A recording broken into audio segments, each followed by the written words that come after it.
Alright man, here are 10 lesser known tips in Raid Shadow Legends that in my first 6 months of play, I would have loved to have known sooner as a newer player. And hopefully there'll be at least one tip that you haven't heard yet and is actually going to teach you a little bit of something.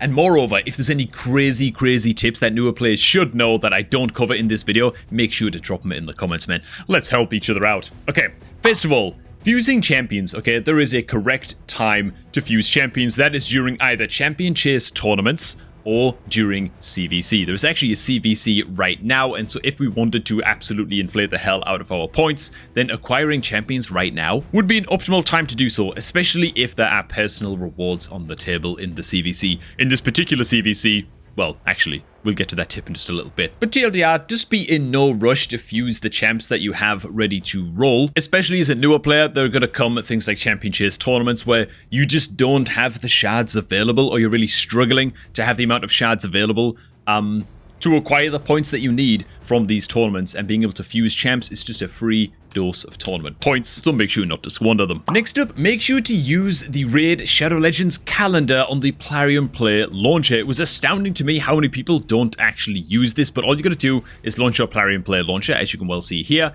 and hit the red calendar button all up in here, man. This will take you to all of the impending events for Raid Shadow Legends, such that you can plan out days where maybe you're going to be more active in the game than usual. You can see where certain events overlap very easily at a glance, so you can be trying to double dip or sometimes triple dip into as many events as you possibly can. And even though the calendar is actually quite bare right now, there's not much here right now because we don't exactly know how the scored events are going to map out. Checking in on this calendar frequently is still a very easy way to see at a glance what events are popping up. And yeah, just go ahead and use it, goddammit. Another way that you can access the calendar is by going into My Library, clicking on Raid Shadow Legends, and then you can simply hit the Events button up here, and that will achieve the same thing. So there it is. Get it used, goddammit. Next up, and this isn't really a tip, but go ahead and use promo codes, goddammit. Especially Game Leap. Code Game Leap will get your hands on 1 free energy refill, 10 free experience brews, and 100,000 silver, as well as help to support the channel. So if you go ahead and input Game Leap, and this comes up, it means that you've already used the code. So make sure to go ahead and share it with your clanmates, man, and help out your bros in the CVC. In addition, if you were looking to start off a new Raid Shadow Legends account, a new free-to-play adventure, then go ahead and click on the promo link down below at the top of the video description to start off that new account with a free copy of Rector Drath as soon as your account hits level 25. Rector is, of course, one of the best support champs in the game, to be honest. And yeah, it's just an amazing start to your new account. Alright, tip number 3 is how to start spending your oils as you enter the mid-game, where you're really looking to start to optimize your higher level gear. For example, one way you can do this is once you get an item up to rank 12, and if the stat rolls are looking good, and you want to decide whether or not you're going to take the item up to 16, then you can go ahead and send up the item and see where the stat roll goes. And if you like the stat roll on the item piece, then go ahead and take it up to 16. Obviously, I've already taken this shield up to 16, so it's not the best example possible. But another thing you can do is, before you decide to go ahead and spend your best glyphs on a certain artifact, that is again another good time to go ahead and ascend the item first and make sure that you like the stat roll and that it's going to be like a perfect item piece before you go ahead and do something stupid. You know what I'm saying? Oh wow, so we actually roll into attack on a feral piece here. This would now be a piece that I'm very happy indeed to go ahead and just max this one up. Maybe like just a super high level speed glyph and stuff like that. Whatever it needs, you know? But yeah, doing that is going to save you your best glyphs. It's going to save you silver as a result as well. And it's just a good practice to get into the hang of doing, and it's something I need to get better at doing as well. Tip number 4 might be a little bit of a more obvious one. We're going to head into the Guardian Ring building, and since epic champion empowerment has become a thing, not that I have any, say in that, I don't have enough epics to be spending copies to empower, are you kidding me? But still, a pitfall that people have been stepping into is empowering the crap out of their epic champions before maxing out their faction guardians slots. Generally speaking, this is very general now, you want to be maxing out your faction guardians before spending epic champion copies to empower your epics. Obviously, I still have a lot of work to do on this front, but one thing that you do want to be a little bit wary of is, of course, once you get all the way towards the end of empowering your epics, this is going to, I guess, apply for your res as well, is that you do get some plus speed at the end, so just be careful that you're not going to break any kind of speed tuning in, for example, some of your clan boss teams and stuff like that. But as a general rule, you're going to get much more account power overall from adding champion copies to your faction guardian slots rather than empowering a single champion. Tip number 5 is all about how you're going to be spending your chaos ores, and you generally want to be spending your chaos ores to reroll the stats and the substats on items from more difficult to obtain sets, right? These might be things like Forge Pass sets. Okay, if you've got a lot of Slayer gear lying around and you don't like the rolls on some of these, then they are a pretty good candidate to use your Chaos Ores to re-roll. You can, of course, also use them on things like Merciless, Feral, that kind of thing. Just the more difficult to obtain stuff. And the reason for this is kind of obvious, but, I mean, they're in limited supply, right? So, of course, you're going to spend your Chaos Ores on these to re-roll the stats here and there. If you don't like the stat rolls, because you can't simply just farm more Slayer gear in the same way that you could simply farm more Perception gear or Speed gear, for example. And tip number 6 is to even further target your Chaos Ores very, very specifically, right? I'm actually going to re-roll an item just here, this rank 16 weapon.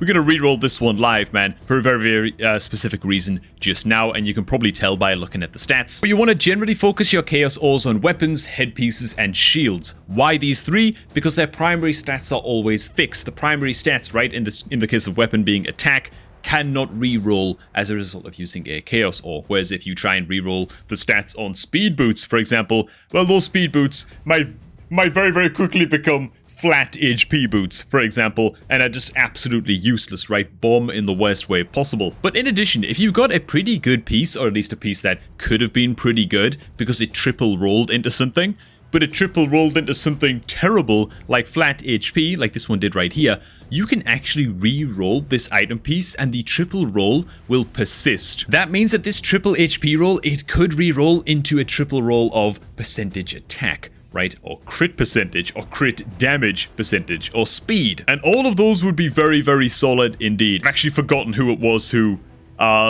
posted this tip on the comments of one of the videos before, man, but we're gonna go ahead and put it to the test right now, man. I'm gonna go ahead and rework this right here and just see what we get. Like I say, crit damage, speed, even attack percentage would all be fine. To be honest, anything is better than HP, so let's see what we get, I suppose, dude. Okay. What the hell, dude? It's just the same as what it was. Like, what is this? Did anything even change? Oh my god. Dude, it's actually the same item. The only thing that changed is that the attack percentage changed to crit damage percentage. Everything else is identical. Bro. Well, there you go. You can't always get what you want. You know what I'm saying? Oh my god. I was so optimistic for that, and now I'm just sad. Well, as you can see, the tip still applies anyway. You know, basically the triple roll that you got before carries over, I guess. That's it. Oi. Tip number 7 is to not do what I did in terms of the Great Hall, which, by the way, I don't even feel that bad. Well, I do feel bad about this, but I don't feel like I made a mistake with this. I just feel like the game deliberately pulls the rug out from under you as a new player when it comes to the Great Hall. Unless you do like a lot of research into what to level in your Great Hall and where to spend your medals and the best order in which to level things up and all of this nonsense, then it's so easy to screw this up, you know? Now, if you have screwed up the Great Hall, it doesn't matter so much, you know? It's not something that, oh, I need to remake my account because I messed up the Great Hall or something. It's not like that, of course, but it is a little bit annoying. So, as an early game account, you unlock a whole bunch of challenges, right, that are tailored towards just helping you progress as an early game player. In order to complete those challenges, you need 5 Great Hall nodes leveled up to rank 5, right? That's the first objective. Those should all be accuracy, okay? It should be rank 5 accuracy, rank 5 accuracy, rank 5 accuracy, and then you want to take one of your accuracy nodes all the way up to rank 10. And that's because in order to complete your Arbiter missions after you're done with the challenges, you need a node at rank 10. That's it, really, you know, and it's very, very high priority indeed because Arbiter is such a damn good legendary, especially for a newer account. The sooner you can get your hands on her, the better. And so, yeah, don't do what I did. And if you did do what I did and your Great Hall looks something like this with just a scattering of points kind of all over the place, then, well, you're probably in a similar boat to me right now where I've been stuck on this goddamn mission to upgrade an affinity bonus to level 7.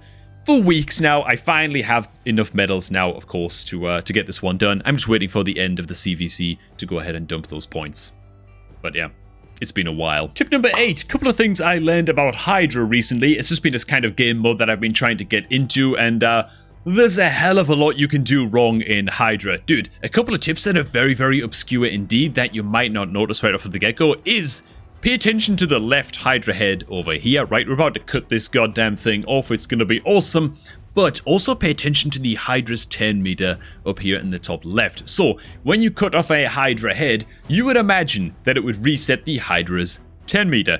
Doesn't go down like that, okay? You cut the goddamn Hydra's head off and its 10 meter actually stays exactly where it is. Why is this important? Because a decapitated head, right, at which time the Hydra head takes more damage, right, if it's got its goddamn head cut off. What that means is that its head stays cut off for 2 turns. So if you cut off the goddamn Hydra's head when its 10 meter is like up here, okay, and it's like 90% towards a new turn, you can cut its head off and then it can instantly get 1 turn off of that cooldown, right? And then its head is basically regrowing in 1 turn, you know? So that's all to say, you want to try and cut the Hydra's head off while its 10 meter is below 25% if you can, such that you actually get 2 full turns of the Hydra head being decapitated. And in addition to this, when a Hydra head comes back up again, as just happened right now, I'm going to go ahead and pause right here. I actually make an attack into that Hydra head, and it takes like no damage at all.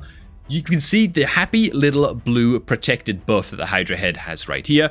It is so difficult to find information on what this buff does, but after checking out a Hell Hades video and getting some tips from that, I discovered that this Hydra buff right here is a 75% damage reduction buff that stays up on the Hydra head for 1 turn, such that you can't instantly focus the same head down all over again, right? You have to let that buff just kind of expire on its own. Why is it so difficult to find out what exactly that buff is and what it does? I don't know. It feels like it should be, I don't know, but why can't we just like hover our mouse over the buff or something, you know, and it just tells us what it is. I don't know why that's so difficult, man, but that's what that buff does. So yeah, don't be thinking that you're going to be killing Hydra heads kind of back to back to back like that. It's just not really going to happen. Tip number 9 is to not skill book every single champion in your roster, right? There's certain champions like, for example, Wixwell here, who I use in my Infinity Clan Boss team, who requires to be fully skill booked at least on his A2 and his A3, but obviously his A1. This is not that important, meant to fully skill book this up for what I'm using him for primarily on my account. And so as soon as I maxed out the A2 and the A3, as you can see, I just left him there, you know, and generally speaking, that's a bit of a trend with a lot of champs in the game, is that the A1 is just kind of lower priority and you don't always need to fully book it up. It wouldn't be bad, to be honest, to fully book up Wixwell's A1 just to make it a higher probability to place provoke, but I'm finding that it's good enough where it is. An example of a champ that I will be skill booking the hell out of very, very soon indeed is going to be Skrank. This is a guy who requires a decent amount of skill tomes, and you're mainly looking for the cooldown reductions on the A2, but most importantly, the A3, and of course the 100% debuff chance on his HP burn, which is an HP burn on everybody. Quite important to get your Skrank fully booked up, for example, and I'm just waiting towards the end of the current clan versus clan to get that done. It'll probably be tomorrow's video, actually. Be kind of cool, I think, to do that live. But just take the time to read over your champs' skills and discern for yourself whether or not they require skill books. Doom Priest is a champ that does not. I actually did spend 1 skill book into Doom Priest, and it just happened to go into the cooldown reduction on her increased attack buff. But even this, I kind of didn't need because I run her in a Relentless set anyway, and so she so often gets an extra 10 proc from the Relentless set that this being on a 310 cooldown almost just doesn't matter, you know? And on an A1, it's just damage, you know? And that's not her job, right? She's there to kind of cleanse and to heal and just be as fast as possible. And so, yeah, she could actually go completely without spending any skill books at all. Another champ who's kind of in a similar boat, at least on my account, is Lady Annabelle. She's got one job, and that one job, for me at least, is to solo Bommel. I put her in a regeneration set, and she just spams A1 for the entire fight. That's really it, you know, and her passive does all of the work for keeping her alive, so she just doesn't need any skill books at all into her other skills. And so, yeah, there are going to be champs like this from time to time. Just keep your eye out for them. And speaking of spending skill books, and also speaking of spending forge materials, and also just any resource like that you are stockpiling up on your account, right? When it comes to clan versus clan, you want to spend resources like forge materials and like your skill books towards the end of CVC tournaments. There is nothing worse in a CVC than spending all of your crap, taking like a small lead early on, and then when the enemy clan thinks to them, they kind of do the math, right? And it gets towards the end of the CVC and they think, oh, we've got like more than enough skill books and forge materials and, you know, a couple shards here and there or whatever to pull and to use and to spend towards the end of the CVC that we know we're going to catch these guys up. Whereas your clan might have completely blown their load early, for lack of a better expression, and now you have no way of kind of retaining your lead, you know? You're much, much better off just kind of like slow grinding things in a clan versus clan, and then spending all of your resources towards the end for a big burst of points and try and snatch the lead towards the end.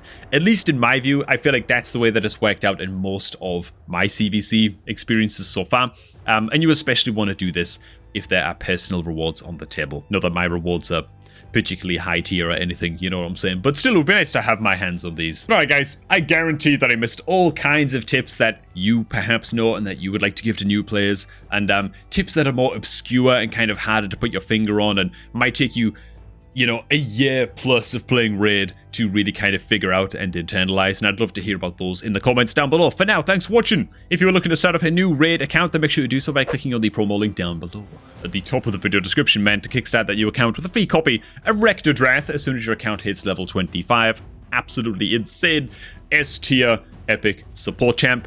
And yeah, that's going to be all from me. So, hope that you learned at least one thing watching this video, and I'm going to catch all of you guys just a tad bit later, man.